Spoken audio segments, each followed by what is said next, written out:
मेरे साथ national conference के मेरे तमाम सीनियर साथी हजरात, यहाँ पे आए हुए कांग्रेस और नेशनल कॉन्फ्रेंस के अहदेदार, भाइयों, बुजुर्गों, आप सबको मेरे तरफ से अस्सलाम वालेकुम और आदाब। वैसे सजाद किचलू साहब ने कोई कसर बाकी रखी नहीं। अब इसके बाद ज्यादा कुछ कहने को रहा भी नहीं, लेकिन क्योंकि इलेक्शन का ब्यूगल बज चुका है, 19 तारीख को वोट डालने हैं, माहौल और जो सियासी साजिशों का एक दौर खासकर खिते चनाब में रचाया जा रहा है, मेरा फर्ज बनता है कि कुछ बातें मैं आपके सामने रखूं जिस पे मैं चाहूं कि आप गौर करिए। गौर करने के बाद आपको मेरी बात कोई गलत लगी या ये लगे कि मैंने कुछ ऐसी बात की जो सही नहीं है या सच नहीं है, आप मेरी तमाम बातों को नजरअंदाज करके 19 तारीख को जो आप फैसला करें, मुझे कोई एतराज नहीं है, लेकिन गौर जरूर करिएगा। 19 तारीख को वोट डालने हैं। मैदान में उम्मीदवार कई सारे हैं, लेकिन हकीकत यह है कि जीतने के दावे जो है सिर्फ दो कर रहे हैं। एक तरफ से बीजेपी, दूसरी तरफ से national conference, Congress, Indian alliance के जो उम्मीदवार हैं वो। बाकी उम्मीदवार जो है वो मैदान में घूम रहे हैं। लेकिन जिस चीज को जनाब सजाद किचलू साहब ने यहां दोहराया, और दोहराना मैं जरूरी समझता हूं, आखिरकार मैं भी अब लगातार 2 दिन से इस इलाके में घूम रहा हूं। मैंने भी ये देखा कि कहीं पे भी मुझे बीजेपी के कैंडिडेट का कोई पोस्टर, कोई तस्वीर, कोई प्रोग्राम, कोई कुछ नजर नहीं आता। मुश्किल से नहीं, अब आप बीच में मत करें, फिर मेरा रह जाता है। मुश्किल से मैंने 2 दिन में उनकी 2 ऐलान गाड़ियां देखी, तीसरा कुछ नहीं। लेकिन मैंने मैदान में बाल्टी वाले बहुत देखे। अच्छा, और बाल्टी वाले भी ये तूफान के। अब मैं, जनाब गुलाम नबी आजाद साहब की ये पार्टी है? कांग्रेस के बहुत बड़े लीडर, मेरे वालिद साहब के, मैं तो मान के चलता था कि मेरे वालिद साहब के दोस्त थे, अब शायद है नहीं। एक बार नहीं 2 बार फारूक साहब ने उनको राज्यसभा पहुंचाया, एक बार एज चीफ मिनिस्टर, और दूसरी बार जब 2014 में फारूक साहब का हक था उस सीट पे, राज्यसभा की सीट पे, फारूक साहब ने उस वक्त सोनिया गांधी को कहा कि मेरी तबीयत ठीक नहीं है, मैं नहीं आऊंगा, आप मेहरबानी करके गुलाम नबी आजाद साहब को दे दीजिए, वो राज्यसभा जाएंगे। तो 2 बार फारूक साहब ने उनको राज्यसभा भेजा। जब वो कांग्रेस छोड़ के चले गए, हमने कुछ नहीं कहा, ये जानते हुए भी कि एक नेशनल लेवल के लीडर कांग्रेस को इस तरह छोड़ के उनका जाना हमें समझ नहीं आया। लेकिन हमने कहा होगी कोई मजबूरी, क्या मजबूरी थी समझ नहीं आया। इंतजार किया कि कब पता चलेगा। पिछले दिनों जब गुलाम नबी आजाद साहब ने पापड़ तोड़ हमले मीडिया के जरिए जनाब फारूक अब्दुल्ला साहब पे किए, उस दिन हमें पता चला कि क्या मजबूरी है। उनको सीधा सीधा बीजेपी ने रखा हुआ है यहाँ पे वोट को तकसीम करने के लिए, और कोई मकसद नहीं है उनका मैदान में उतरना। और इसके बरक्स उनको मिलता क्या है, उस पर भी गौर करना जरूरी है। इनाम तो उनको हुकूमत की तरफ से पद्म विभूषण वो तो मिला, उसके साथ साथ जो दिल्ली में मकान, अब ये ऐसी सख्त हुकूमत है, ये किसी के साथ रहम नहीं करते। मेरे कांग्रेस के दोस्तों को याद होगा जब राहुल गांधी जी को पार्लियामेंट से निकाला, कितने दिनों के अंदर अंदर उससे मकान खाली करवाया? महीने के अंदर अंदर। उसको महीने से ज्यादा 1 दिन भी नहीं दिया। इस बात के बावजूद कि इस मुल्क में अगर वजीर आजम के बाद किसी को सबसे ज्यादा खतरा है, वो राहुल गांधी को खतरा है, लेकिन उसके बावजूद महीने के अंदर अंदर मकान खाली करवाया। जनाब गुलाम नबी आजाद साहब को राज्यसभा छोड़े हुए कितना वक्त हो गया? कितना वक्त हुआ? 3 साल हो गए लगभग। अभी भी सरकारी मकान में आराम से बैठे हुए हैं। इस हुकूमत ने सिर्फ 3 लोगों को सरकारी मकान दिए हैं, लाल कृष्ण आडवाणी, मुरली मनोहर जोशी और जनाब गुलाम नबी आजाद। तभी तो ये निकले हुए हैं यहां बाल्टी वाले वोट को तकसीम कराने के लिए। चलिए छोड़ दीजिए मकान कहां मिला क्या मिला, वो अपनी बात। लेकिन इलेक्शन ना, जब आदमी जीतने के लिए इलेक्शन लड़ता है तो कोई इलाका छोड़ता है जहां वो वोट मांगने नहीं जाता है। मैं इलेक्शन लड़ता हूं, मुझे बारामूला से इलेक्शन लड़ने की हिदायत आई है पार्टी की तरफ से। एक भी असेंबली हल्का मैं नहीं छोड़ूंगा जहां मैं वोटरों के पास नहीं पहुंचूंगा उन्हें तैयार करने के लिए कि वो मेरे हक में वोट दें। उल्टा यहां देखिए ये बाल्टी वाले, इन्होंने मां सिवाय चिनाब वादी में कहीं और इलेक्शन का प्रचार किया है? उधमपुर के इतने असेंबली हल्के हैं, उन उधमपुर के असेंबली हल्कों में एक भी प्रोग्राम हुआ इनका?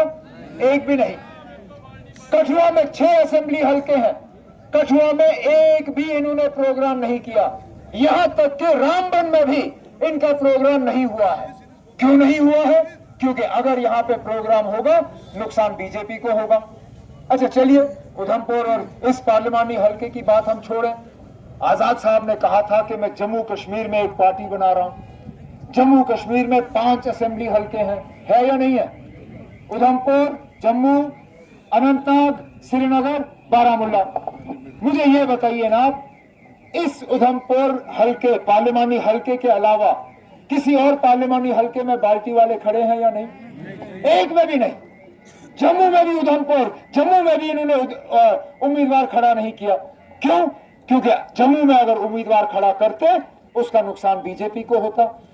अनंतनाग में उन्होंने उम्मीदवार खड़ा नहीं किया क्योंकि अनंतनाग में उम्मीदवार खड़ा करते बीजेपी को नुकसान होता। इसी तरह श्रीनगर और अनंतनाग में। ये ना सोचने की बात है। ये लोग इलेक्शन जीतने के लिए नहीं लड़ रहे हैं, ये लोग इलेक्शन यहाँ पे सिर्फ वोट को तकसीम करने के लिए लड़ रहे हैं और बड़े बड़े दावे करते हैं। आजाद साहब अपनी तकरीर में कहते हैं कि उन्होंने जम्मू कश्मीर के लिए बहुत कुछ किया। अब जिले का ऐलान किया, ऐलान करते करते चले गए।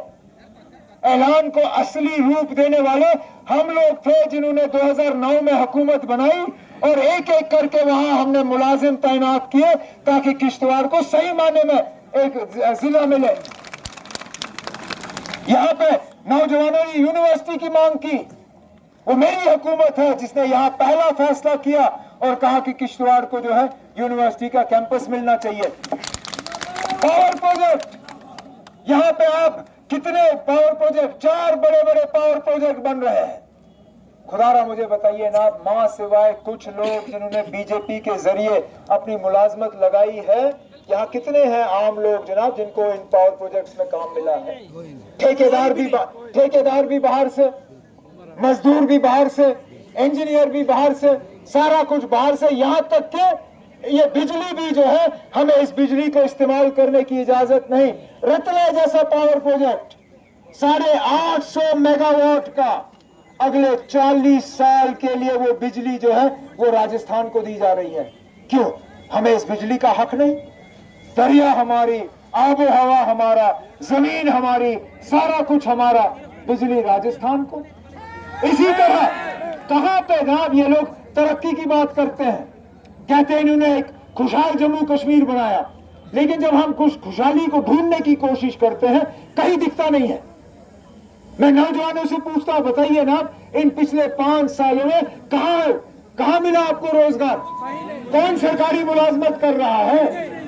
इन्होंने कहा कि 370 धारा 370 जो है ये यहाँ पे तरक्की में रुकावट है और इसको हटने के बाद हटाने के बाद नए कारखाने खुलेंगे। आज 5 साल हो गए हटा के कौन सा नया कारखाना यहाँ किश्तवाड़ में खुला? एक भी नई फैक्ट्री की तरफ ये इशारा करें और कहे कि पिछले 5 साल में ये फैक्ट्री खुला। एक नया प्रोजेक्ट ये हमें दिखाएं जिसके जरिए ये कह सके कि वाकई इन्होंने तरक्की का एक नया दौर जो है यहाँ पे शुरू किया। हमारी पहचान, हमारी शनाख्त, हमारा वकार, हमारी इज्जत, सारा कुछ इन्होंने तहस नहस किया और मिला हमें कुछ नहीं। मां सिवाय तबाही, बर्बादी, परेशानी, दुख, मायूसी, इन्होंने हमें कुछ नहीं दिया। लेकिन इसका इलाज आपके हाथों में है। हम चाहते हैं कि आप एक मतलब जोरदार एक पैगाम न सिर्फ दिल्ली को बाकी पूरी दुनिया को एक ऐसा पैगाम भेजें, और वो 19 अप्रैल को आपने भेजना होगा। 19 अप्रैल को फैसला करने का दिन है। देखिए, मेरे जो नेशनल कॉन्फ्रेंस के साथी हैं वो हल का निशान ढूंढेंगे। इस इलेक्शन में आपको हल का निशान नहीं मिलेगा। हम मिलकर इलेक्शन लड़ रहे हैं अपने कांग्रेस के दोस्तों के साथ। क्यों? क्योंकि हम यहां पे वोट को तकसीम होना नहीं देना चाहते हैं। नहीं तो हम भी उम्मीदवार खड़ा करते हैं। कौन सी कमी है यहां पे उम्मीदवारों की? हम भी पार्लियामेंट का उम्मीदवार जो है मैदान में उतारते, लेकिन सोच समझ के नहीं उतारा, क्योंकि हम यहाँ पे वोट जो है वो तकसीम होते हुए नहीं देखना चाहते। तो इस बार मेरे जो हल के जो साथी हैं, मेरे जो नेशनल कॉन्फ्रेंस के साथी हैं, आप हल का निशान मत ढूंढिए। चौथे नंबर पे हाथ का निशान है। आप ये मान के चलिए कि इस बार हल और हाथ जो है वो दोनों एक ही निशान में है।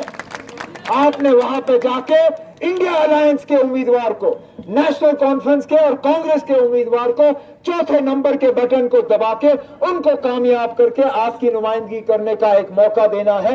यही एक सुनहरी मौका है यहां से एक पैगाम भेजने का कि आप पिछले 5 साल के हालात से बिल्कुल मुतमईन नहीं हो, आप बदलाव चाहते हो, और बदलाव के लिए पहला कदम जो है आपके इस तरफ से इसी 19 तारीख के चौथे नंबर के बटन को दबा के आप ये पैगाम भेजोगे, इस उम्मीद के साथ कि 19 तारीख को आप लोग सही फैसला करोगे, क्योंकि ये सेमीफाइनल है। फाइनल का भी ऐलान हो चुका है। अब हम जानते हैं कि अगस्त और सितंबर में यहाँ असेंबली के इलेक्शन होने हैं। हमें अपना एमएलए चुनना होगा, हमें अपने मिनिस्टर बनाने होंगे, हमने अपनी हुकूमत बनानी होगी, लेकिन उसके लिए बुनियाद हमने आज से डालना है। आप मेहरबानी करके 19 तारीख को अगस्त सितंबर के इलेक्शन की बुनियाद डालिए, ताकि एक खुशहाल,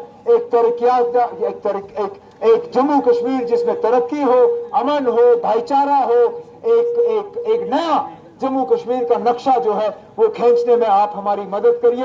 यही पैगाम लेके मैं आज आप सबों के दरमियान आया हूं, अब इस उम्मीद के साथ कि 19 के बाद हमें दोबारा जल्द से जल्द मुलाकात का मौका हासिल होगा। मैं एक बार फिर आपसे इजाजत चाहता हूं। बहुत बहुत शुक्रिया। अस्सलाम वालेकुम।